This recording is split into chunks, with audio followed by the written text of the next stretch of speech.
Welcome to my utopia WBCS channel. আজকে আমরা আগের দিনের মতো কিছু অনলাইনার পড়ব, যেগুলো ভারতের সংবিধানের উপর। তোমরা এগুলো মন দিয়ে শোনো আর চ্যানেলটাকে অবশ্যই সাবস্ক্রাইব করো। তাহলে শুরু করা যাক। উপরাষ্ট্রপতি পদাধিকার বলে সভাপতিত্ব করেন। রাষ্ট্রপতি পদাধিকার বলে কোথায় সভাপতিত্ব করে আর কি? রাজ্যসভার অধিবেশন সেখানে, ঠিক আছে? তাহলে এটা রাজ্যসভার অধিবেশনে। আচ্ছা, সংবিধানের 17তম খণ্ডের সঙ্গে সম্পর্কিত 17তম খণ্ডের সঙ্গে সম্পর্কিত কোনটা সেটা বলতে হবে। দেখো, সরকারি ভাষা এটা কত ধারা থেকে কত ধারা? এটা হচ্ছে 343 থেকে 351, 343 থেকে 351 ধারা। আচ্ছা, পরেরটা দেখো, ভারতের নির্বাচন কমিশন ও নির্বাচন সম্পর্কিত যে তথ্য সেটা কততম খণ্ডে রয়েছে সেটা আমাদের বলতে হবে। দেখো, এটা হচ্ছে 15তম খণ্ডে আছে। 15তম খণ্ডে কত থেকে কত অবধি আছে?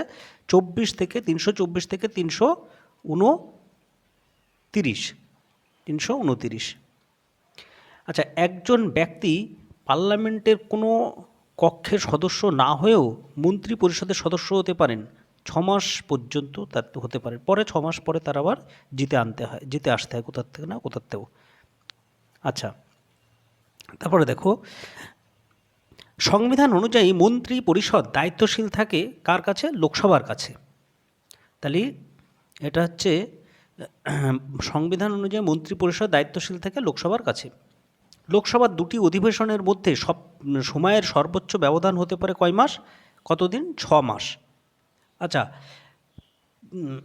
এবার 33 দাগ দেখো, 5 বছরের মেয়াদ পূর্ণ হওয়ার আগেই লোকসভা ভেঙে দিতে পারেন কে? প্রধানমন্ত্রীর পরামর্শ মতো রাষ্ট্রপতি। প্রধানমন্ত্রী যদি পরামর্শ দেয় তখন রাষ্ট্রপতি করে, নাম হয় রাষ্ট্রপতির, কিন্তু বাস্তব হচ্ছে প্রধানমন্ত্রীর পরামর্শেই হয়। প্রধানমন্ত্রী যা বলে সেইভাবে। দেখো, রাজ্যসভার নির্বাচিত সদস্য সংখ্যা কত? 238 জন, আর 12 জন বাকি থাকছে। মোট হচ্ছে 250 জন। তার মধ্যে এগুলো হচ্ছে নির্বাচিত, আর 12 জন হচ্ছে 12 জনকে আর কি রাষ্ট্রপতি নির্বাচন করে। দেখো, লোকসভায় কেন্দ্রশাসিত অঞ্চলগুলি সর্বোচ্চ সদস্য সংখ্যা কয়জন হয়? তাহলে কেন্দ্রশাসিত যে অঞ্চলগুলি তার সর্বোচ্চ সদস্য সংখ্যা কতজন হবে? দেখো, এটা হচ্ছে 20 জন হবে, 20 জন। আচ্ছা, তারপরে দেখো, লোকসভার স্পিকার নির্বাচিত হন লোকসভার সদস্যদের দ্বারা। তাহলে লোকসভার স্পিকার হবে লোকসভায় যে স্পিকাররা মানে লোকসভার যে সদস্য থাকবে তাদের একটা নির্বাচন হবে, তাদের ভেতরে একজনকে দলনেতা হিসেবে নির্বাচিত করা হয় আর কি। দেখো, 67 রাজ্যসভায় যে রাজ্যের প্রতিনিধি সবচেয়ে বেশি সে হচ্ছে উত্তরপ্রদেশ। উত্তরপ্রদেশে রাজ্যের প্রতিনিধি বেশি রাজ্যসভায়। লোকসভায় কিন্তু উত্তরপ্রদেশ লোকসভায় 80টা সিট আছে এদের। আচ্ছা, জাতীয় জরুরি অবস্থা ঘোষিত হলে রাষ্ট্রপতি লোকসভার আয়ু বাড়িয়ে দিতে পারেন, 1 বছর মতো বাড়িয়ে দিতে পারেন। লোকসভার অধিবেশনে সভাপতিত্ব করেন কে? স্পিকার। লোকসভার অধিবেশনে সভাপতিত্ব করেন স্পিকার। একজন ব্যক্তি একই সঙ্গে একাধিক রাজ্যের রাজ্যপাল নিযুক্ত হতে পারেন কি না? হ্যাঁ, পারেন।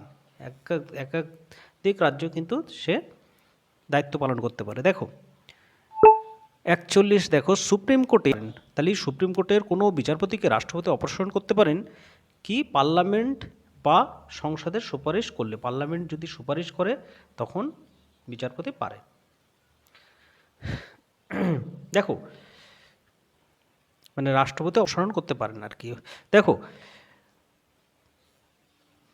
42 দাগ, অর্থ বিল কখনো উত্থাপিত হয় না রাজ্যসভায়? এই প্রশ্নটা কিন্তু ভেরি ভেরি ইম্পর্টেন্ট, এটা কিন্তু দেয়।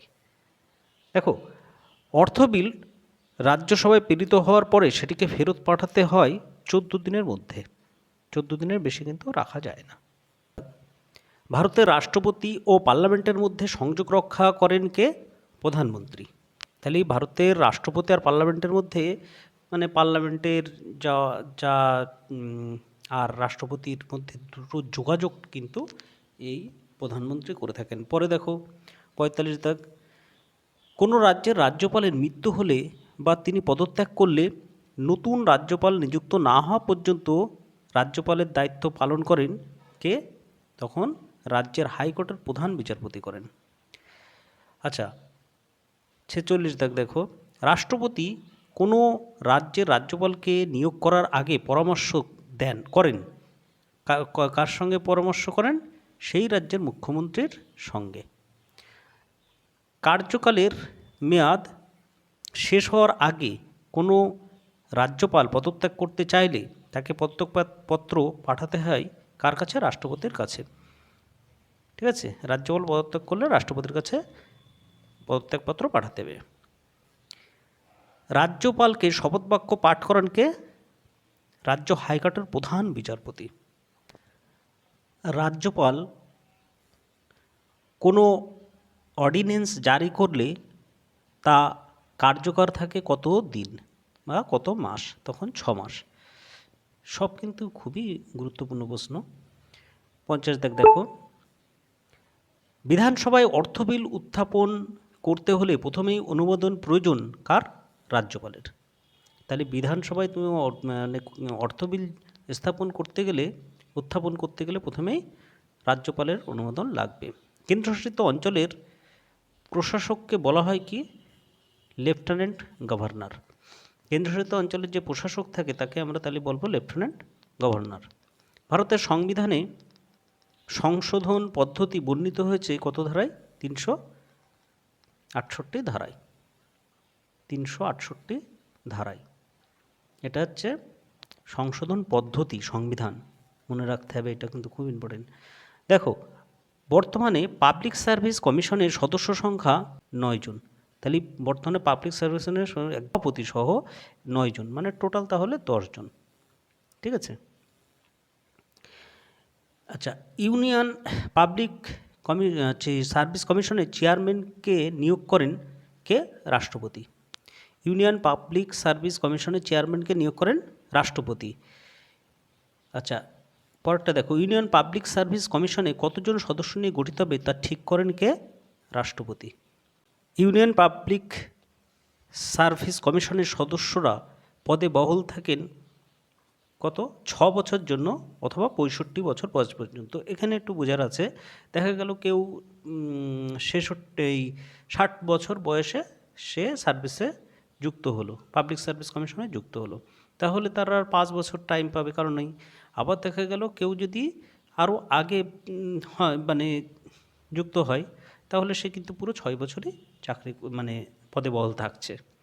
তারপরটা দেখো 57, মুখ্য নির্বাচন কমিশনারকে পদ থেকে অপসারণ করতে পারেন সংসদের সুপারিশ অনুসারে রাষ্ট্রপতি। তাহলে মুখ্য নির্বাচন কমিশনারকে পদ থেকে অপসারিত করতে পারেন সংসদের সুপারিশ অনুসারে রাষ্ট্রপতি। ভারতীয় সংবিধানে ফিনান্স কমিশন গঠনের কথা লিপিবদ্ধ আছে কত রকম ধারায়? দেখো, এটা 280। এই ধারাগুলো কিন্তু অল্প অল্প করে হলেও পুরো মুখস্থ করতেই হবে, এগুলো খুব থাকে।